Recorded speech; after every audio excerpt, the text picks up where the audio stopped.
ప్రజలను కోరుతున్నా, ఈ బడ్జెట్ అంతా కూడా తప్పు తడకల బడ్జెట్. ఒక చిత్తకాయల మీద రాసి పెద్ద సూట్ కేసులు పెట్టి ముఖ్యమంత్రి గారు దానికి ప్రజెంటేషను. అందువల్ల మరొకసారి ప్రజలు కోరుతున్నా, ఈ ప్రభుత్వాన్ని ఎంత తొందరగా మీరు దించితే ఈ రాష్ట్ర అభివృద్ధి అంత తొందరగా మొదలవుతుందని చెప్పి మీకు తెలియజేసుకుంటూ, మరొకసారి ఈ బడ్జెట్ అంతా కూడా మీరు ఏ లెక్కలైతే చెప్పారో ఆ లెక్కలు ప్రజలకి కనీసం ఇప్పటి నుంచి ఈ 4 నెలల్లో కొంత ఖర్చు పెట్టండి. ఎక్కడైతే పాడైపోయిన రోడ్లు ఉన్నాయో ఆ రోడ్లన్నీ పూర్తి చేయండి. ఎన్నికల లోపల మీకు కనీసం కొంతమంది అయినా గవర్నమెంట్ ఓట్లు వేస్తారు. ఈవేళ ఉద్యోగస్తులు ఎవడైనా ఇప్పుడు డిఎస్సి 6,100 పోస్టులు ఇవాళ అనౌన్స్ చేశారండి. ఎప్పుడు వాళ్ళు తీసుకుంటారు, ఎప్పుడు పరీక్షలు పెడతారు, ఏప్రిల్లో పెడతారట అపాయింట్మెంట్స్. అప్పుడు నువ్వు ఉంటావో పోతావో తెలియదు. కేవలం ఎలక్షన్ కోసం స్టంట్ కాకపోతే ఏంటండి? నువ్వు 6 నెలల ముందు అనౌన్స్ చేయొచ్చు కదా డిఎస్సి. ఎందుకు మరి అనౌన్స్ చేయలేదు అంటే అప్పుడు మీకు దాని మీద చిత్తశుద్ధి లేదు ఇవన్నీ చేద్దామని. కేవలం ఏమిటంటే ఇప్పుడు ఎలక్షన్ వచ్చాయి కాబట్టి మేము కూడా ఇస్తున్నాం 6,000 ఉద్యోగాలు అనేది ఉంది తప్పితే, తర్వాత సిపిఎస్ అడిగితే ఓపీఎస్ అన్నారు. పాపం ఉద్యోగస్తులు అలా బాధపడతారు. వాళ్ళ డబ్బంతా కూడా లోన్లు పెట్టి వాడేశారు. ఇట్లా మనం ఎన్ని చూసుకున్నా ఈ ప్రభుత్వాన్ని ఎంత తొందరగా గద్దెదించితే అంత మంచిది. అన్ని వర్గాల ప్రజలు నష్టపోయారు కాబట్టి దయచేసి అందరినీ కూడా కోరుతున్నా, ఇవన్నీ కూడా మీరు నమ్మకుండా రేపు రాబోయే రోజుల్లో ఒక చంద్రబాబు లాంటి నాయకుడిని మనం ఎన్నుకోవాల్సిన అవసరం ఉంది. ఆయన ఒక విజన్ ఉన్న నాయకుడు. ఈవేళ మనం ఒక మాట చెప్పుకోవాలి, రమ్మని ఛాలెంజ్ చేస్తున్నాం మేము కూడా.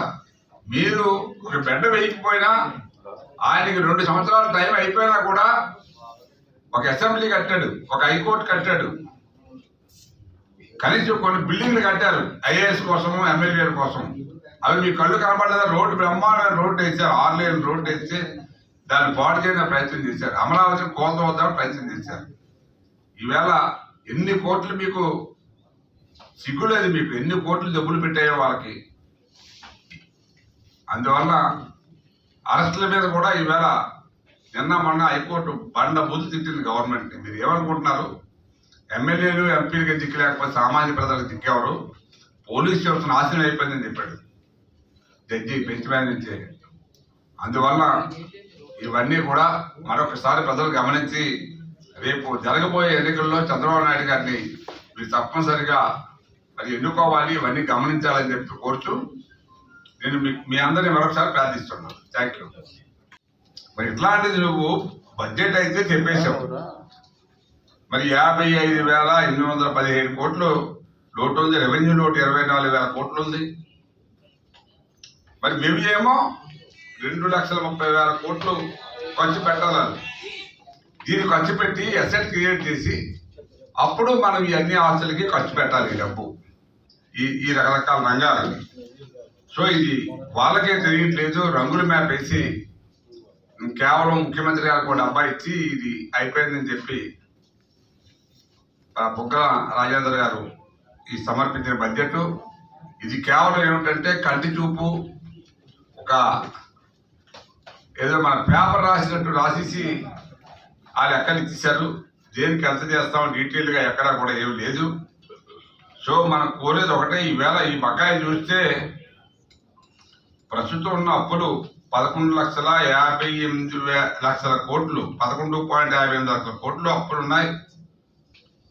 దాని మీద ఏ రకాలుగా తెచ్చారంటే 16,000 కోట్లు మద్యం మీద, కార్పొరేషన్ హామీలు 1,10,603 కోట్లు, కార్పొరేషన్ తనఖాలు 94,923 కోట్లు, డిస్కమ్ల బకాయిలు 27,000 కోట్లు. డిస్కమ్లకి మనం నువ్వు డబ్బు ఇస్తేనే కరెంట్ ఇస్తారు.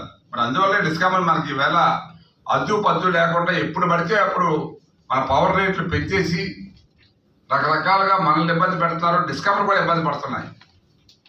వాళ్ళు ఎవరు పడితే వాడికి కరెంటు ఇచ్చేయమంటారు, బిల్లులు కలెక్ట్ చేయరు. ఈ డిస్కమ్లకు మరి బ్యాక్ సపోర్ట్ ఇవ్వాలి కదా గవర్నమెంట్.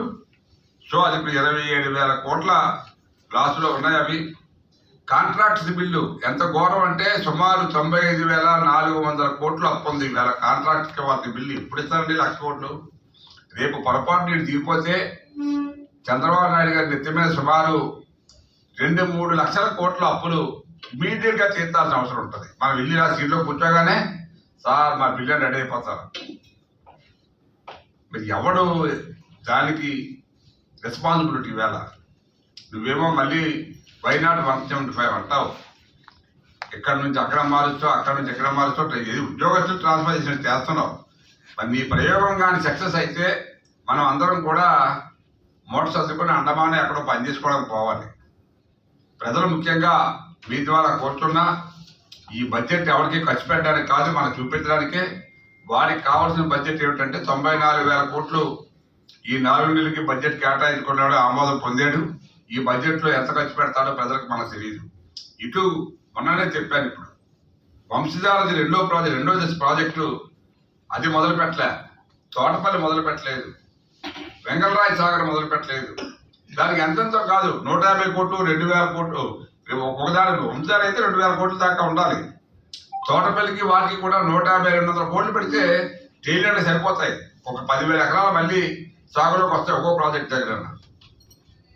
మరి ఎందుకు ఇవన్నీ వదిలేస్తున్నారో అర్థం కాదు. ఉత్తరాంధ్ర అంటే చులకన, తీరా ప్రేమ ఉన్నట్టు ఈవేళ మనం ఇక్కడేమో రాజధాని పెట్టేస్తాం, ఇక్కడ అన్ని రకరకాలుగా తయారు చేస్తున్నాం. మేము వైజాగ్ స్మార్ట్ సిటీకి ఇవ్వాల్సిన ₹10 ఇవ్వలేదు.